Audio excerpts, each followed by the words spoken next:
The Zowie XL2546 is by far the most popular gaming monitor when we're looking at competitive esports, and second place is not even close. In Valorant, CSGO, and Apex, this series of monitor makes up over half of the monitor choice by top players. If you thought the G Pro Wireless and G Pro Superlight were popular, not even those can come close to that level of top esports market share. At the same time, this series of monitor, the 2546 series, is almost 5 years old now. Now, just let that sink in for a second. Almost 5 years. The monitor market during that time has grown leaps and bounds. I mean, we have 1440p 360Hz panels right around the corner, while over here we have Zowie still on TN 6-bit plus FRC panels, with honestly no kind of hint or announcement of doing anything else. So it kind of begs the question, honestly, are Zowie monitors still worth buying? Are they still good? Is the XL2546K, for example, worth picking up today? If you have one, should you be looking for an upgrade? Now, to understand why I'm even asking this question in the first place, let's take a look at this. So Zowie's first version of this 1080p 240Hz TN panel came out in late 2016, and it's called the XL2540. They then created the XL2546, which added in their motion blur reduction technology, which we know as DIAC, and then refreshed that model with the 2546S, where they added in better DIAC tuning and an updated panel. Then comes the current model a few months later, the XL2546K, which uses the same panel as the S, but adds some ergonomic and exterior improvements. You also have the XL2540K, which is a refresh of the original 2540, slightly faster panel, better ergonomics, with the main difference versus the 2546K being no motion blur reduction. So even when looking at the most premium recent model, has it really come that far from its origins?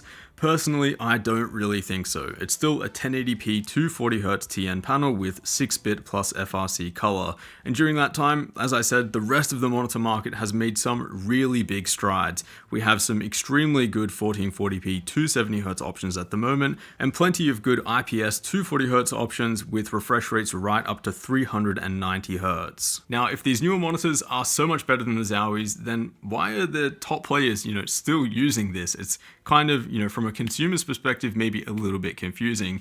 Well, on one side, some of these top players probably don't really care that much for the newest and latest gear. They're probably just really happy to, keep using what they're really comfortable with. But I do think there is a little bit more to it than that as well. And the next part of this is mindshare. Zowie is a big household name in competitive esports, and people know that when Zowie makes a monitor, all 100% of it is going to be focused on being the best tool for competitive gaming that it can be. There's no emphasis on things like color accuracy or HDR peak brightness, things that other monitor companies might kind of add as features. For Zowie, it's all about speed, motion clarity, and how this will best serve competitive gamers. No offense to brands like ViewSonic, Asus, MSI, they also make very good gaming monitors, but they just don't have the mind share of being the fastest and most competitive, and evidently that is pretty important when it comes to, holding on to your customers. So people know that if you want to get really sweaty and Q ranked for multiple hours per day and be just like those top players, then, Zowie kind of design and market their monitors for exactly that. The second part of this is that, just as competitive gamers will turn down all of their graphic settings and kind of strip their game down to the absolute minimum, Zowie gaming monitors on the exterior kind of emanate exactly that. They are a very plain and simple design. There's no RGB, there's no logos, there's no heavy metal stands. It's all about just being a tool for you to kind of game the best that you possibly can. And the third part of this is because their monitors are actually pretty good. Aside from marketing, mindshare, and also that this is what is typically used at esports events, for a long time, Zowie has been the best choice if you want the fastest display for competitive games. For a long time, TN panels have been decently faster than IPS. Zowie's backlight strobing is also some of the best tuned on the market, and adjustability and the ergonomics of Zowie monitors are simply unreal. However, if you are looking for the best competitive gaming display today in 2022, then there are some other, and in my opinion, better options that you should be looking at. The first alternative is the ViewSonic XG2431. So 1080p, 240Hz, just like the Zowie, but but this time with an IPS panel, and one which, believe it or not, actually beats the Zowie in terms of motion clarity.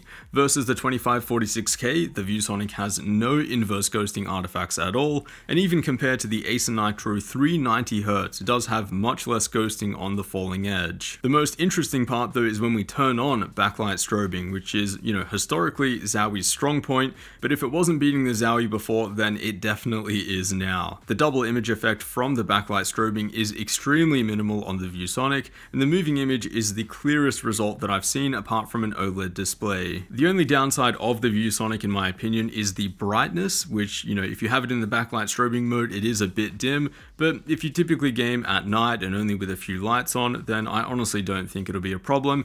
You also do have extremely good performance with the backlight strobing mode disabled too. So at almost $200 cheaper than the XL2546K, it's not only the more affordable option, but I do think it is the higher performing option as well. Now, as a bit of a tied recommendation with the ViewSonic 240Hz, it's what I'm currently using at the moment, and that's the Acer Nitro 390Hz. The motion clarity isn't as good, there is a little bit more ghosting, but the backlight strobing mode coupled with that monster 390Hz refresh rate, it does make this one of my top recommendations at the moment. That combination makes this panel feel a bit more lifelike and fluid compared to 240Hz, although there is still definitely room for improvement for these ultra high refresh panels. I'm definitely looking forward to better response times and better tuning for these backlight strobing modes, and then I think we'll all pretty much arrive at the perfect competitive gaming display. Now, aside from these monitors, the next bump up in performance would be kind of jumping up to 1440p resolution, and while the competitive scene has yet to transition to 1440p,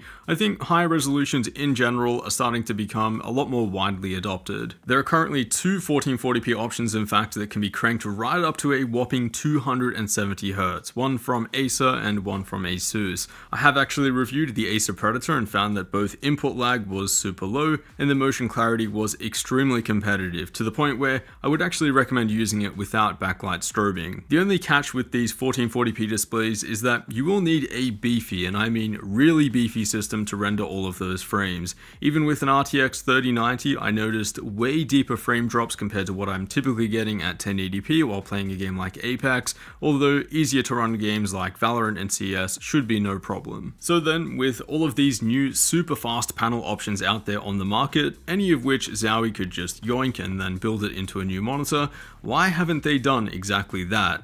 Well, Zowie have repeatedly said online that they're not really satisfied with some of the current panels out there, but they are supposedly working on something that they think is better. I personally do think it is time to leave TN in the dust. It is time to start embracing IPS, these newer panels with faster response times, and maybe even higher resolution as well. 1440p 360Hz and 1080p 480Hz panels are right around the corner, and I'd like to think that's when we can finally see a bit of an update from Zowie. So I myself have been using the Acer Nitro 390Hz pretty much ever since I reviewed it, which is quite a few months now, but today I decided to go back to the XL2546K just to kind of re-experience what that kind of feeling was and what my first impressions were, and the first thing that I noticed was how much flatter that TN panel was compared to IPS. With an IPS panel, you typically get a bit more latitude when it comes to the colors, so if you're someone who likes to play with a decent amount of color vibrance or even tweak the gamma settings for particular games,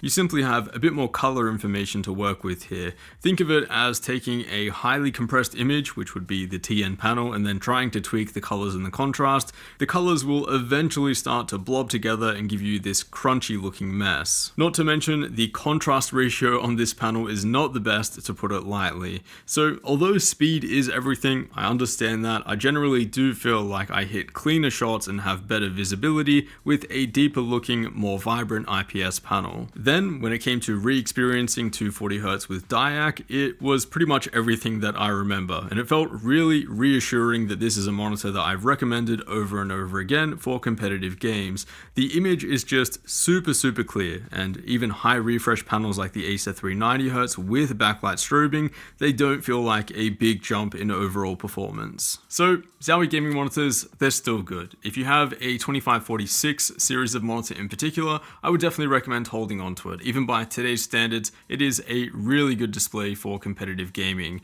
Even though I can recommend the ViewSonic 240Hz and the Acer Nitro 390Hz for people who are looking for a new display, I wouldn't recommend it as an upgrade from a Zowie 2546. So I will leave those recommendations linked down below. As always, a huge thanks for watching, and I will see you all in the next one.